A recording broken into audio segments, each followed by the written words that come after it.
한 번 더 인사하겠습니다. 복음이면 가능합니다. 복음이면 가능합니다. 아멘. 항상 삶 속에서 복음의 능력을 경험하시길 주님의 이름으로 축복합니다. 저번 시간에 살펴본 것처럼요, 엘리야는 엘리사가 자신의 뒤를 이어서 이스라엘의 대표하는 선지자가 되는 것을 좋게 여기지 않았습니다. 그 이유는 무엇이었습니까? 엘리야가 보기에는 엘리사가 한참 부족했기 때문이었죠. 자신의 후임으로 아직 자격이 없다고 생각했던 겁니다. 그래서 엘리야는요, 하나님의 말씀대로 엘리사에게 기름을 부어 자신의 후임으로 삼지 않았습니다. 그저 자신이 입고 있었던 털옷을요, 엘리사에게 던져주고 그를 자신의 수종드는 이 선지자 후보생으로 삼았다라는 것이죠. 제가 그래서 이런 비유를 들지 않았습니까? 원래 엘리사를 회사 대표로 임명해 줘야 되는 거예요. 근데 그렇게 하지 않고 어떻게 한 겁니까? 비정규직 수행비서로 삼은 겁니다. 여러분, 보통 이런 대우를 누군가에 받게 되면 우리는 어떻습니까? 나를 인정해 주지 않는 거예요. 그럼 우리는 보통 어떻습니까? 자존심 상하죠. 내가 뭐가 부족해서, 내가 왜 이런 취급을 받아야 해? 라고 하면서요, 나를 인정하지 않고 나를 무시하는 그 대상을 향해서 원망하고 불평합니다. 그리고 똑같이 나를 무시하는 그 사람을 향해서 비난하는 거예요. 그리고 사람들과 험담합니다. 이게 보통 사람들의 모습이에요. 여러분 그렇지 않습니까? 안 그러신 것처럼 하고 계시는데, 직장에서 안 그러셨어요? 나를 인정하지 않는 그 직장 상사, 그죠? 그런 상황 가운데에서 우리가 비난하잖아요. 우리 가족들, 그죠? 우리 친척들. 그런 내용을 통해서 보통 이런 내용으로 가요. 자존심 상해하고 똑같이 무시하며 나아갑니다. 그런데 여러분, 믿음의 사라 엘리사는요, 달랐습니다. 자신을 인정하지 않고 무시하는 그 대상과 말로 인해서요, 마음의 상처를 받았지만 그 상처에 머물면서 원망하고 불평하는 자리에 있지 않았습니다. 주변의 사람들이요, 마치 엘리사를 생각하는 것처럼 하면서, 꼭 이런 사람들 있잖아요, 그죠? 은근히 엘리야를 험담하려고 할 때에 그렇게 접근해 왔거든요. 그때에 엘리사는요, 그들을 향해서 뭐라고 얘기했습니까? 너희는 잠잠하라 라고 말했잖아요. 왜냐하면요, 그것이 하나님이 원하시는 모습이 아닐 뿐만 아니라 그러한 모습으로는 하나님께서 자신에게 약속하신 말씀과 영광을 온전히 이룰 수 없다는 것을 알았기 때문입니다. 그는 자신의 상처에 주목하지 않았습니다. 상처를 넘어 하나님을 바라보았어요. 자신에게 주셨던 하나님의 약속을 바라보았고요, 하나님께서 자신에게 장차 주실 영광을 바라보았습니다. 그 믿음으로 자신을 밀어내고 무시하는 엘리야를 끝까지 따라다니면서 그에게 인정받기를 소망했습니다. 물론 엘리야는요, 끝까지 엘리사를 인정하지 않은 채 하늘로 승천했습니다. 엘리사에게요, 기름을 부어주지 않았어요. 그러나 하나님께서요, 엘리사에게 직접 성령의 기름을 부어주셨습니다. 그리고 그를 이스라엘의 대표로 삼아 주셨다라는 것이죠. 여러분, 사람들이요, 나를 인정해 주지 않고 무시한다고 해서요, 그것 때문에 마음 상해서 속상해 하시지 마시길 바랍니다. 왜입니까? 결국 우리를 인정해 주시는 분은 사람이 아닙니다. 하나님이시다라는 거예요. 사람에게 인정받는 건요, 여러분, 그 한계가 있어요. 하나님이 인정하시는 것이 진짜 인정이다라는 것이죠.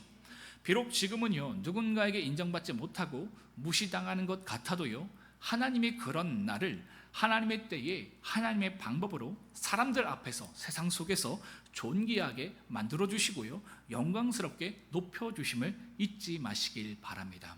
자, 여러분, 상처 주목하지 마세요. 전능하신 하나님을 바라보세요.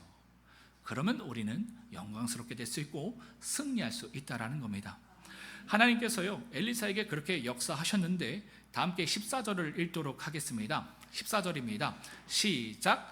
엘리야의 몸에서 떨어진 그의 겉옷을 가지고 물을 치며 이르되 엘리야의 하나님 여호와는 어디 계시나이까 하고 그도 아멘. 지금 엘리야가 뭐를 하는 거예요? 겉옷을 막 휘두르니까 물이 갈라지는 역사가 일어난 거예요. 그 능력이 임한 거예요. 하나님의 기름 부으심이 오니까. 여러분, 이거 어디서 많이 본 내용 아닙니까? 이런 사건이 몇 번 있었잖아요, 그죠? 대표적으로 뭐예요? 모세가 홍해를 갈랐죠, 그죠? 그리고 여러분 8절에 또 보면요, 똑같은 일이 나타나요. 스승 엘리야가 요단강을 갈랐습니다. 그러니까 엘리사에게 동일한 능력을 하나님께서 부어주셨던 겁니다. 이 모습을 본 이 이스라엘의 선지자들은요, 다음과 같이 반응했습니다. 다 함께 15절도 한번 읽어볼까요? 15절입니다. 시작. 맞은편 여리고에 있는 선지자의 제자들이 그를 보며 말하기를 엘리야의 성령이 하시는 역사가 엘리사 위에 머물렀다 하고 가서 그에게로 나아가 땅에 엎드려 그에게 경배하고. 아멘. 뭡니까?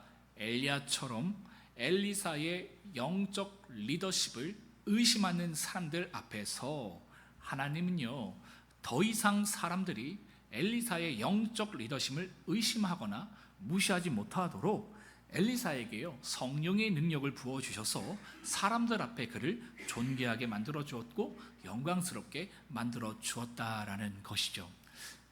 여러분, 그 일명 하나님의 엘리사 자존감 회복 프로젝트는요, 여기서 끝나지 않았습니다. 오늘 본문의 말씀처럼 이제는 이스라엘 선지자들 앞에서만이 아니라 더 많은 사람들 앞에서 능력과 기적을 엘리사로 행하게 하시면서 엘리사를 위로하시고 그를 엘리야 못지않는 선지자로 영광스럽게 세워주셨습니다. 내용은 이렇습니다. 어느 날 여러분, 그 여리고에 머물고 있던 사람들이 엘리사를 찾아온 거예요. 이유가 있었습니다. 다 함께 19절을 읽도록 하겠습니다. 시작.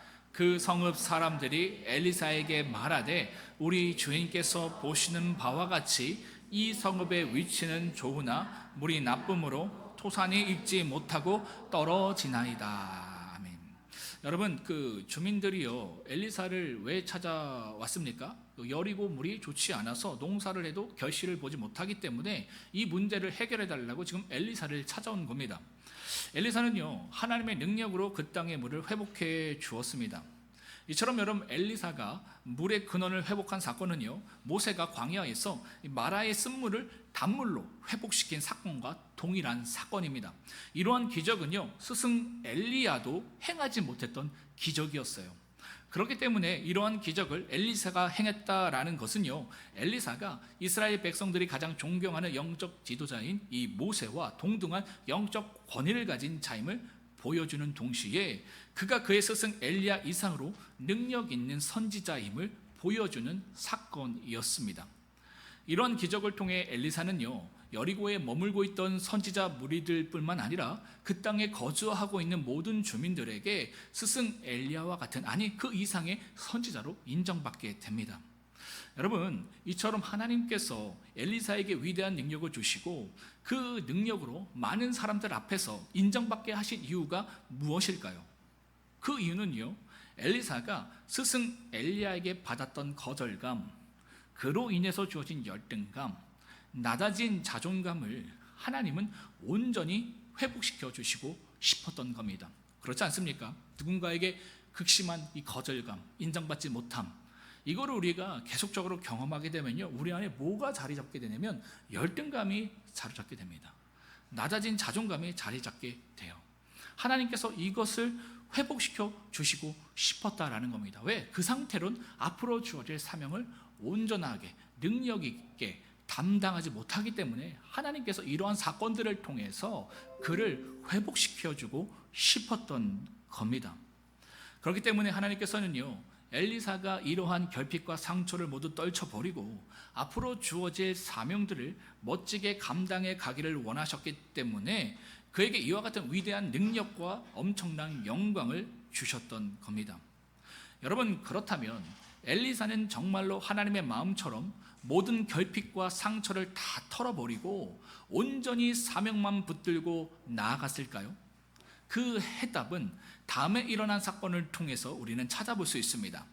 모두가 놀랄만한 기적을 행한 엘리사는요, 여리고를 떠나 베델을 향해 발걸음을 옮겼습니다.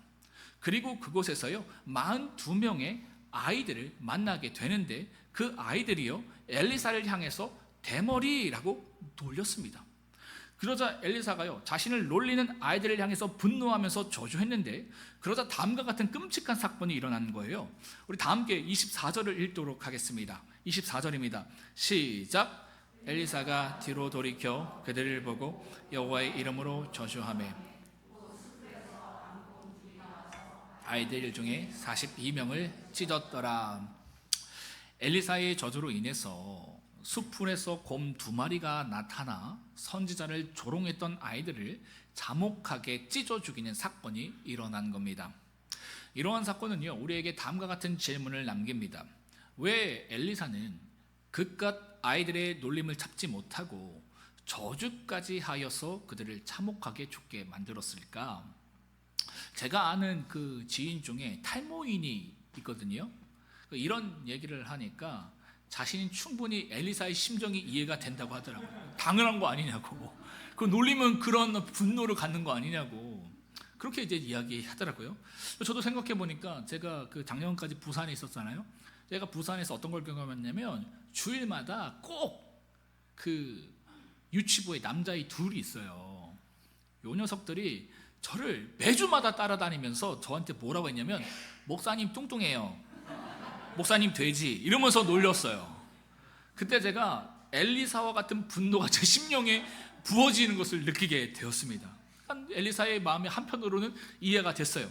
그렇다고 해서 여러분, 선지자라는 사람이, 목사라는 사람이, 그죠? 자신을 좀 놀렸다고 해서 저주까지 하면서 사람을 죽게 만드는 것은 아니잖아요, 그죠? 그렇다면 엘리사는 왜 이와 같은 반응을 보인 것일까? 먼저 엘리사가 베델에 가게 된 동기부터 살펴보아야 합니다.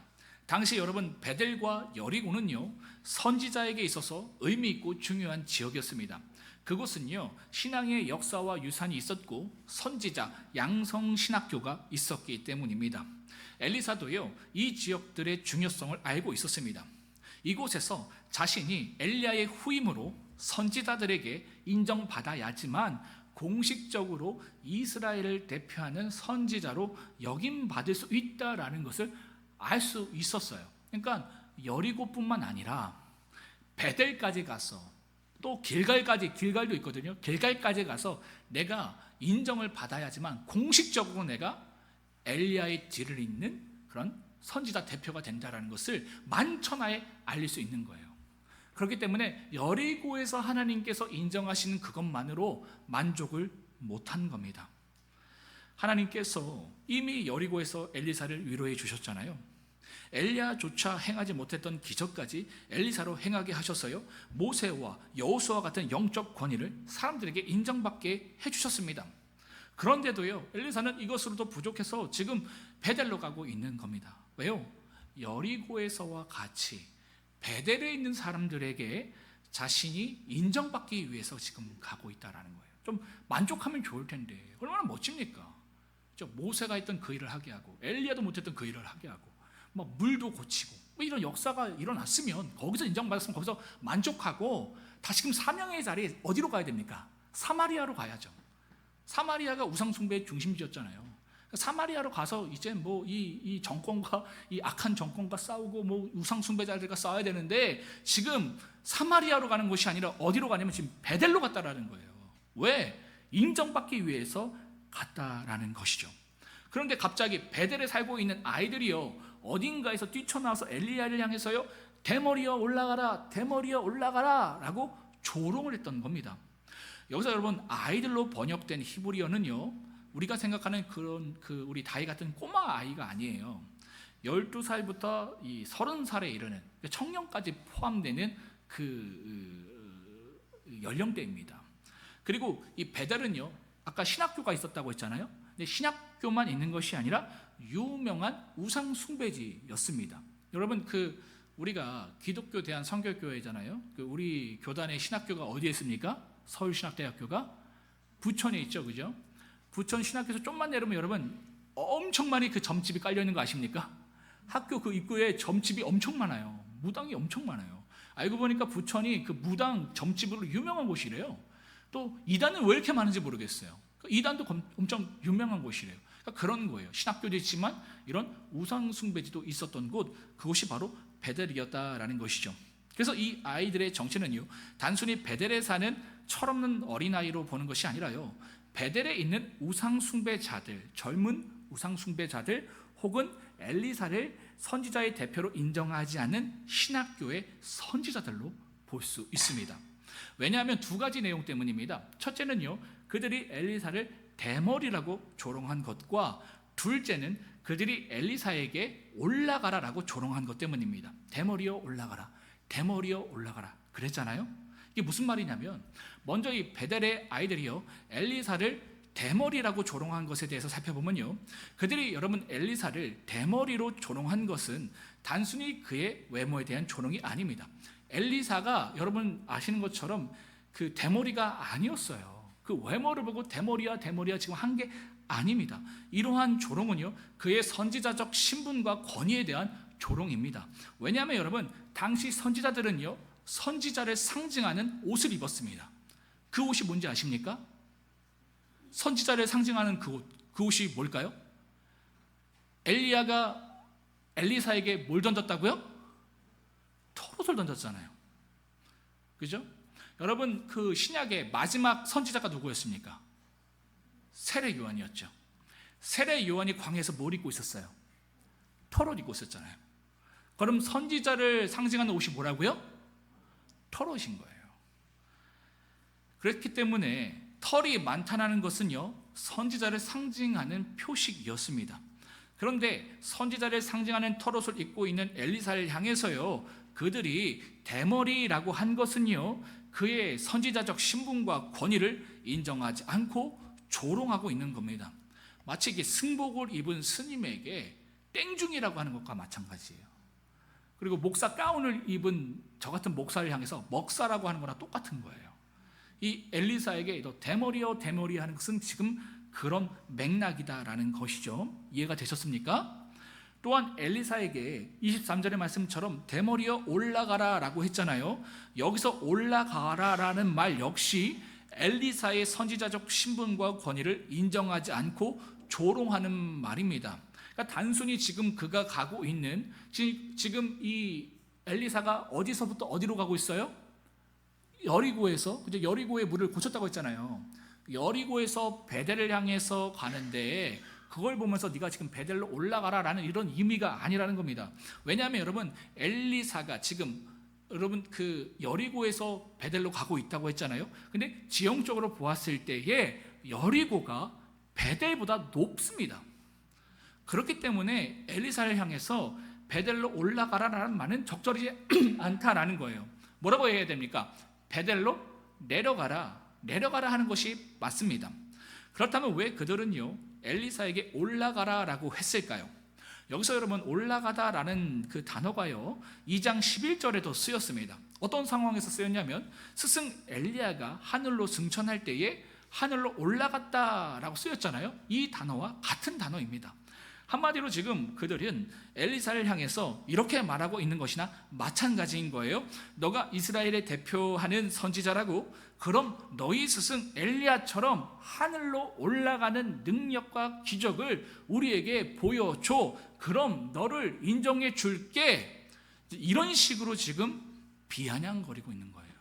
엘리사를. 너가 엘리야의 뒤를 잇는 선지자 대표라고? 좋아. 그러면 너희 스승처럼 한번 하늘로 올라가 봐. 대머리여 올라가라. 그죠? 대머리여 올라가라. 지금 이처럼 조롱하고 있는 겁니다.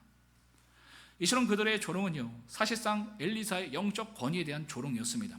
그리고 그 말은요 엘리사의 마음 깊은 곳에 있던 결핍과 상처를 건드려 버렸습니다. 그래서 결국 엘리사는요 하나님의 사람답지 않게 화를 주체하지 못하고 하나님의 이름과 권위와 능력을 빌려서요 사람들에게 저주를 쏟아부어 그들에게 죽게 만들었던 것이죠. 이처럼 엘리사 대머리 놀림 사건은요 엘리사의 내면 깊은 곳에 자리 잡고 있는 결핍과 상처와 열등감을 건드려서 일어난 참사였다라는 것이죠. 여러분, 우리가 처음에 이 말씀을 들었을 때 무슨 아이들이 그를 향해서 대머리에 올라가라 대머리에 올라가 했다고 이렇게 저주하고 죽게 만드냐 라고 하지만, 여러분 한번 생각해 보세요. 여러분들 안에 있는 그 상처, 그죠? 그거 여러분 가족이 건들고 이웃이 건들고 직장 상사가 건드려서 여러분 모습은 어땠어요? 죽일 듯이 분노하지 않았습니까? 비이성적인 것처럼. 그죠? 그러니까 엘리사의 이러한 태도가 어느 정도는 이해가 되십니까? 지금 엘리사가 그렇게 지금 반응했다라는 겁니다. 얼마나 그 상처가 깊었으면 그와 같이 나아갔다라는 것이죠. 여러분, 이것이요 사단의 전략입니다. 사단은 끊임없이요 우리의 결핍과 상처와 열등감을 파고듭니다. 환경을 통해서요, 사람을 통해서요, 계속해서 그 부분을 건드립니다. 그렇죠? 누군가에게 학벌, 누군가에게는 직장, 누군가에게는 결혼, 누군가에게는 물질, 그렇죠? 누군가에게는 건강. 그러니까 그 사람마다 갖고 있는 결핍과 상처가 있다니까요. 그 누군가에게는 가정. 근데 사단이 이걸 기가 막히게 알아요. 그렇기 때문에 그것을 파고 들어갑니다. 그래서 믿음의 사람으로 못 쓰게 만들어요. 그게 사단의 전략이다라는 것이죠. 그래서 결국 그가 원하는 건 뭡니까? 악한 마귀가 원하는 건 뭡니까? 우리로 상처를 주목해서 하나님을 바라보고 하나님의 약속을 바라보고 우리에게 장차 주실 영광을 믿음으로 바라보지 못하게 만듭니다. 엘리사가 어떻게 하나님께 인정받을 수 있었습니까? 그게 탁월하세요? 아니에요. 그에게는 믿음이 있었습니다. 그래서 그 믿음으로 말미암아 자기에게 주어진 상처를 바라보는 것이 아니라 끝없이 하나님을 바라봤어요. 하나님의 영광을 바라봤어요.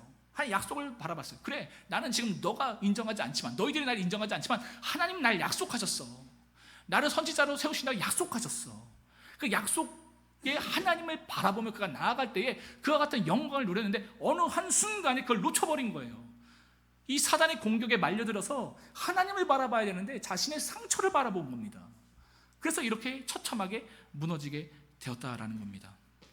여러분, 사단은요 자꾸 우리 안에 있는 상처를 바라보게 만듭니다. 그 상처 때문에 우리로 분노하게 만들고요, 우울하게 만듭니다. 그래서 우리로요 더 큰 믿음의 사람으로 나아가는 것을 방해하고요, 하나님께서 우리에게 예비하신 축복과 은혜를 우리로 온전히 경험하고 누리는 것을 방해합니다. 이것이 사단의 전략이에요. 여러분, 믿음 한번 가져보려고 애써 보셨죠? 그때 사단이 꼭 이걸 건드려요. 너 지금 현실을 봐. 내가 믿음으로 가려고 하는데 사단이 너 현실 봐. 자꾸 나의 상처를 건드려요. 근데 은혜 충만해서 나가는데 한순간 우울해져요. 하늘을 바라봐야 되는데. 그죠? 시편 기자가 그런 얘기하잖아요. 내가 우겨싸움을 당할지라도 하늘을 바라보면 산다고 얘기하잖아요. 근데 사단은 자꾸 하나님 바라보면 나아가면 승리하는데, 길을 찾게 되는데 자꾸 사람들을 통해서, 환경을 통해서 내 현실을 보게 만듭니다. 그래서 나로서 믿음의 사람으로 만들지 못하게 만들어요. 우리 이제 새가족 교육 오늘부터 시작됩니다. 새가족 교육하고 여러분들 이제 믿음으로 나아갈 때에 반드시 이 공격이 있을 거예요. 여러분, 이것을 파악해야 한다라는 거예요. 사단의 방법이 무엇인지를 우리는 알아야 한다라는 것이죠. 여러분, 혹시 웰컴 투 동막골이라는 영화를 보셨습니까? 한번 PPT 한번 보여주시겠어요? 네, 이 영화 보셨어요? 하진이 봤어? 못 봤어? 추석 명절에 나올 거야. 꼭 봐봐. OCN 이런 데 보면 나올 거야. 거기서 여러분 그 여자 주인공 여일이 나오는데, 이 여자는요 정신이 온전하지 못한 여자입니다. 그런데 뭐 여기뿐만 아니라 여러분 여러 영화에서 이런 캐릭터를 표현할 때, 정신이 온전하지 못한 그 사람을 표현할 때 자주 쓰는 상징이 있어요. 뭔지 아십니까? 어떻게 다 잘 아시지? 한 번씩 꽂아보셨나요? 맞아요. 이 PPT에도 보면 머리에 뭘 꽂고 있어요? 꽃. 이 꽃 하나를 그냥 딱 꽂고 있어도 영화를 몰라도 저 여인은 좀 정신이 온전하지 못한다를 우리가 알 수 있잖아요. 이게 상징이에요. 그러니까 이 여일이라는 여주인공도 늘 머리에 꽃을 꽂고 다녔습니다. 이 여자는요 사람들이 그녀를 향해서 바보라고 해도요 뭐 희죽희죽 웃고 다녔어요. 뭐 자기 것을 뺏어가도 막 희죽희죽 웃었습니다. 그런데 여러분, 그런 그녀가 무섭게 돌변할 때가 있습니다. 혹시 언제인지 아십니까?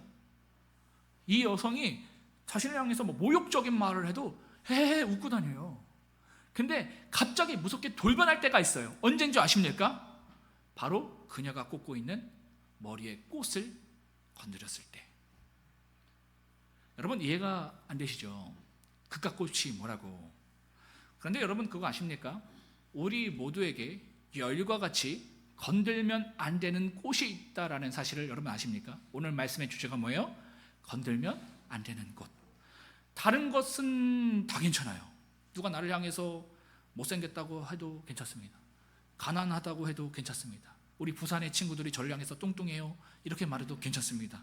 그런데 누군가 그것만 건드려 버리면, 그죠? 다른 건 다 괜찮아요. 다 달라요. 그것만 건드려 버리면 한순간에 와르르 무너져 버리고 엘리사와 같이 주체하지 못할 만큼 분노를 갖게 되고 감당치 못할 만큼 우울함에 빠져버리는, 건들면 안 되는 곳이 우리 모두에게 있다는 거예요. 우리가 봤을 때는 뭐 저것 때문에 저래, 그죠? 아니 뭐 저것 때문에 교회를 떠날 일인가? 저것 때문에 싸울 일인가? 근데 그 사람에게는 그게 건들면 안 되는 곳이었던 거예요. 그거 하나님 앞에서 해결받아야 되거든요. 믿음의 사람은요, 건들면 안 되는 꽃들이, 우리가 하나님 믿지 않을 때는 한 꽃다발로 있잖아요, 그죠? 막 건들면 다 안 돼. 너무 많아, 막. 그죠? 슬슬 피해야 돼. 그 사람 눈치 봐야 되고. 근데 이걸 하나씩 하나씩 뽑는 게 신앙이에요, 여러분. 건들면 안 되는 꽃이 없어져야 되는 거예요. 괜찮아져야 되는 거. 어떻게 해요? 믿음으로 하나님을 바라보고 하나님 약속을 바라보고 나아갈 때에 십자가의 은혜를 덧입고 이게 없어져야 하는데, 그것들이요, 우리에게 신앙생활을 함에도 불구하고 있다라는 거예요. 왜요? 그냥 종교인이거든요. 그러니까 정말 하나님의 은혜를 바라보고 하나님과 깊은 영적 교제를 해야 되는 그냥 종교인으로 신앙을 하다 보니까 신앙에 열심은 있는데 건들면 안 되는 곳이 너무나 많이 존재하는 거예요. 주변의 사람들 다 불편하게 만들어요. 그죠? 너무 막 가시 같아. 그러니까 이런 모습이 우리에게 있다라는 것이죠. 여러분, 사단이요, 이걸 기가 막히게 잘 알고 있습니다. 그래서 틈만 나면요, 그 부분을 건드려요. 그러면 우리는 여지없이 무너지고요, 하나님의 자녀답게 살지 못하는 것을 알게 됩니다. 여러분, 그리고 그 한순간에요, 마귀에게 붙잡혀서요, 우리는 그의 종이 돼버리고 만다라는 거죠. 이게 기가 막힙니다. 좀 은혜 받았다 싶으면 어느 순간 이러한 상처를 비집고 들어와서 우리 안에 있는 열등감을 건드려버려요. 낮은 자존감을 건드려버린다라는 것이죠. 그렇다면 우리는 어떻게 이러한 사단의 공격에서 승리할 수 있는가? 그동안 나의 결핍과 상처를 채우고 나를 증명하라고 했던 그 모든 시선과 자리를 떠나야 합니다. 그리고 다시요, 예배의 자리, 기도의 자리로 나와야 하는 거예요. 그래서 그곳에서요, 흐트러졌던 우리의 시선을요, 하나님께 온전히 집중하고 그 가운데 주시는 하나님의 위로와 약속을 확인해야 합니다.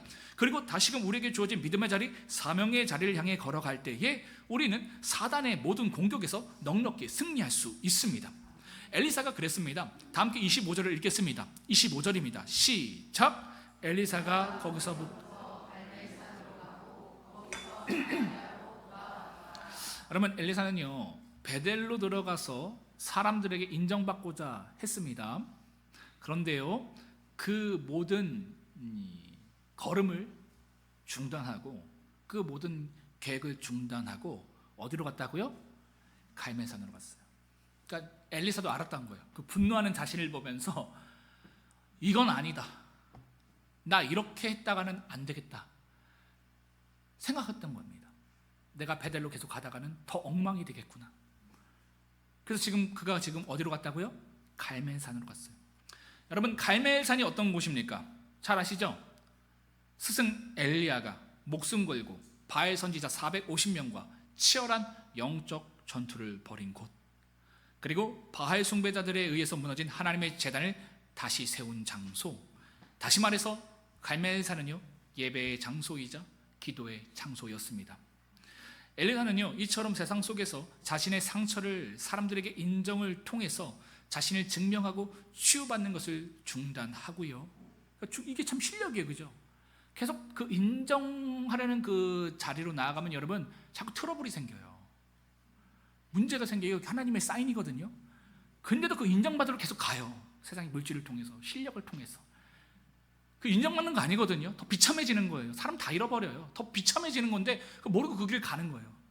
근데 엘리사는 그걸 알았다니까요. 그러니까 이제 참 훌륭한 사람인 거예요. 이거 하면 안 되는구나. 이걸 중단합니다. 그리고 하나님의 위로와의 약속, 선지자로서의 정체성과 사명, 이 모든 것을 다시금 재확인할 수 있는 갈멜산으로 나아간 겁니다. 그리고 갈멜산에서 자신의 정체성과 사명을 확인한 후에 엘리사는요, 더 이상 사람들에게 자신을 증명하라는 자리로 가지 않았습니다. 대신에 하나님이 주신 삶의 자리, 내가 감당하고 있어야 할 사명의 자리, 사마리아로 돌아갔습니다. 그러니까 하나님께서 엘리사에게 그 여리고에서 많은 능력을 행하게 하셨잖아요. 그래서 사람들에게 인정받게 하셨잖아요. 그럼 곧바로 어디로 사실 가야 되냐면 사마리아로 가는 거예요. 그게 그의 사명의 자리거든요. 근데 뭐예요? 그 자리에 가지 않고 자꾸 사람들이 인정받으러 베델로 가고, 이제 베델로 가서 좀 인정받았으면 그 다음에 길갈로 갔을 거예요. 근데 그게 아니라는 것을 알고 갈멜산으로 가서 하나님과의 관계를 회복하고 사명을 다시금 확인해서 이제는 어디로 갔다고요? 사마리아로 돌아갔다라는 것이죠. 그리고 그곳에서 누가 알아주지 않아도 하나님이 부르시는 그날까지 자신에게 주어진 그 삶과 일을 묵묵히 감당하며 살아갔습니다. 사랑하는 성도 여러분, 여러분에게 있어서 상처와 결핍과 열등감을 극복하고 채우고 해결하기 위해서 지금도 나아가고 있는 베델은 무엇입니까? 여러분에게 있는 건들면 안 되는 곳은 무엇입니까? 있겠죠? 다 있습니다. 건들면 안 되는 곳은요, 누구에게나 다 존재합니다. 권면드리는 것은 그러한 베델로 나아가는 것을 이제는 중단하시길 바랍니다. 왜입니까? 거기에는요, 분노와 저주만 있고요, 허무함과 공허함만 가득하기 때문입니다. 오늘 말씀을 통해서 이걸 말하고 계시잖아요. 하나님께서 그곳으로 나아갈 때에 허무함만 있고 공허함만 가득하다, 분노만 있을 거다, 갈등만 있을 거다, 상처만 있을 거다. 그런데 가시겠습니까? 자꾸 이 말씀이 여러분이 들렸으면 좋겠어요. 이렇게 말씀이 선포돼도 그냥 가시는 분도 있거든요. 그 결과 여러분 경험하고 다시 천부에 의지하며 돌아오지 마시고 이 말씀을 하나님의 말씀으로 받으시길 바랍니다. 그곳을 향해 나아갈수록 여러분, 우리는요, 하나님의 자녀답게 사는 것이 아니라 늘 마귀의 종으로 살아갈 수밖에 없습니다. 극심한 미움에 사로잡히고요, 분노에 사로잡히고요, 좌절에 사로잡힐 수밖에 없어요. 여러분 지금 경험하고 계시지 않습니까? 그러면 안 된다는 것이죠. 사랑하는 성도 여러분, 베델을 떠나 갈멜산으로 가시길 바랍니다.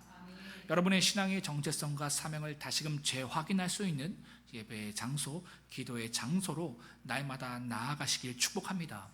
그리고 그곳에서 하나님께서 여러분에게 주시는 위로와 회복을 충만하게 경험하시고요, 여러분을 향하신 약속과 사명을 발견하시고 확인해 가시길 바랍니다. 그리고 이처럼 여러분의 신앙의 정체성과 사명을 다시금 확인하셨다면 이제는 사마리아로 돌아가시길 바랍니다. 더 이상 마주하고 싶지 않지만 하나님 주신 사명을 품고 살아내고 감당해야 하는 그 치열한 삶의 현장과 그 지긋지긋한 관계가 있는 곳으로 돌아가서 그 일과 관계를 억지로 감당하고 상처로 감당하는 것이 아니라 이제는 넉넉하게, 기쁘게, 감사함으로 감당해 가시길 바랍니다. 이처럼 우리가 다시금 하나님을 바라보고 주어진 일상과 사명을 믿음으로 감당할 때에 가슴 뛰는 능력과 영광이 우리 모두에게 주어지고 펼쳐지게 될 줄 믿습니다. 저와 여러분들의 삶 가운데 위에 이와 같은 은혜가 차고 넘쳐나기를 주님의 이름으로 간절히 소망하고 축복합니다.